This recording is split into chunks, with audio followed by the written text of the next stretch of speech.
Imagine standing in front of an animal 14 feet tall. Its tusks alone are longer than your entire body. One misplaced step from it could end your life instantly. Now imagine your only weapon is a sharpened stick. Sounds like suicide, right? But your ancestors did this not once, not by accident. They did it on purpose again and again for thousands of years. The answer isn't brute force. It is something far smarter and far more human. Outwit the animal itself. A woolly mammoth could weigh up to 6 tons, roughly the weight of a fire truck. Its tusks curved out to 13 feet long, strong enough to gore a predator in seconds. Its hide ran almost 2 inches thick, layered with fat and fur built for Ice Age winters that could kill an unprepared human in hours. A single person alone stood no chance, but humans were never alone. This is the first clue. Mammoth hunting wasn't an act of individual bravery. It was a coordinated group effort, planned in advance and executed with precision. Anthropologist Gary Haynes, who has spent decades studying mammoth remains across North America and Africa, found that most successful hunts targeted the young and the old, not the strongest bulls in the herd. Ancient humans weren't looking for a fair fight. They were looking for the weakest link. That strategy, not strength, is the exact opposite of how we usually picture cavemen. So how did they actually take one down? The weapon.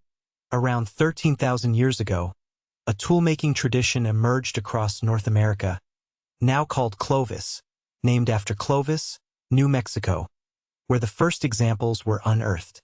Clovis points are stone spearheads chipped into a razor-thin, fluted shape. That fluting is a groove carved into the base, and it let hunters lash the point to a wooden shaft with remarkable stability. This wasn't a rock tied to a stick. It was engineering. It was used with an otlotl, a wooden lever roughly 2 feet long that hooks onto the base of a spear. Think of it as an extension of your arm, the same way a lacrosse stick adds leverage to a thrown ball. With an otlotl, a spear could travel over 100 feet per second. Fast enough to punch through thick hide, fast enough to kill from a distance where a mammoth's trunk and tusks couldn't reach you. Distance was survival. At the Lang-Ferguson site in South Dakota, archaeologists found exactly this evidence. A mammoth skeleton lay surrounded by Clovis points lodged between its ribs. Not one strike, but multiple. This wasn't a single fatal blow. It was a slow, coordinated bleed-out delivered from several angles at once by hunters working as a team. Further south, at the Leaner Ranch site in Arizona, archaeologist Vance Haynes documented the remains of several mammoths killed in the same location alongside the tools used to butcher them. One kill site, multiple animals, that's not luck. That's a hunting ground your ancestors returned to season after season because they understood the land as well as they understood the animal. Now picture the hunt itself. Dawn breaks over a frozen grassland. A herd moves slowly across the tundra, grazing on frost-covered grass. One young mammoth lags slightly behind, favoring a hind leg, maybe from an old injury, maybe from age. The hunters have been tracking this weakness for days. They don't rush in. They wait until the animal drifts from the herd near a natural bottleneck. A narrow ravine, a marshy stretch of ground, or a frozen creek bed. The land itself becomes a weapon. Mammoth legs sink deep into soft mud or snow, and suddenly, 6 tons of muscle can barely move. Now, the hunters close in from multiple sides, some shouting and waving fire to keep the animal disoriented and moving toward the trap rather than away from it. Spears fly toward the lungs and the narrow gap just behind the front leg, the one place where 2 inches of hide doesn't protect the organs beneath. The animal panics, it roars, it thrashes against ground that won't let it go. And then, over minutes that must have felt like hours, it goes down. This wasn't a one-day project either. Paleontologist Daniel Fisher at the University of Michigan has spent years slicing into mammoth tusks and reading the growth layers inside, almost like tree rings.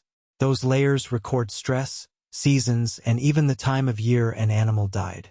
His research suggests many mammoths were killed in late autumn, right before winter, when a single kill could feed a group for weeks through the harshest months ahead.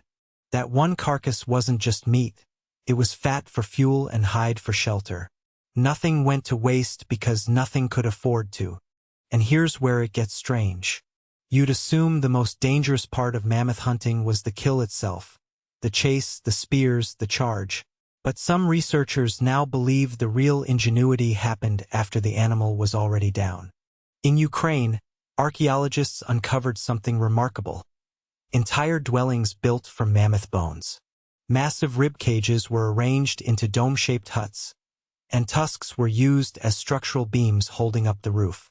Ice Age humans weren't only eating mammoths, they were living inside them. Sit with that for a second. The same animal that could kill you with one misplaced step became your shelter, your toolkit, and your entire winter survival plan, all from a single terrifying encounter that had to go exactly right the first time. There was no room for error, no backup plan if the hunt failed. Every hunt was a bet against death, made only because the alternative, starvation, was worse. That's the twist most people miss. Mammoth hunting wasn't reckless. It was one of the most carefully calculated risks in human history, weighed against a brutal certainty. No meat meant no surviving the winter. So what does any of this have to do with you? You've probably never faced a 6-ton animal, but you face your own version of this calculation. A risk that feels terrifying in the moment, where the true cost of doing nothing is actually higher than the danger itself. A hard conversation you keep avoiding, or a change you know you need to make but haven't, because the fear in front of you feels bigger than the fear of staying still. Your ancestors didn't survive by avoiding danger. They survived by studying it, planning around it, and moving only when the odds had shifted in their favor. Somewhere out there is your own mammoth, a fear so large it feels impossible to face with what little you have. But your ancestors already proved something worth remembering. You don't need to be bigger than the threat in front of you.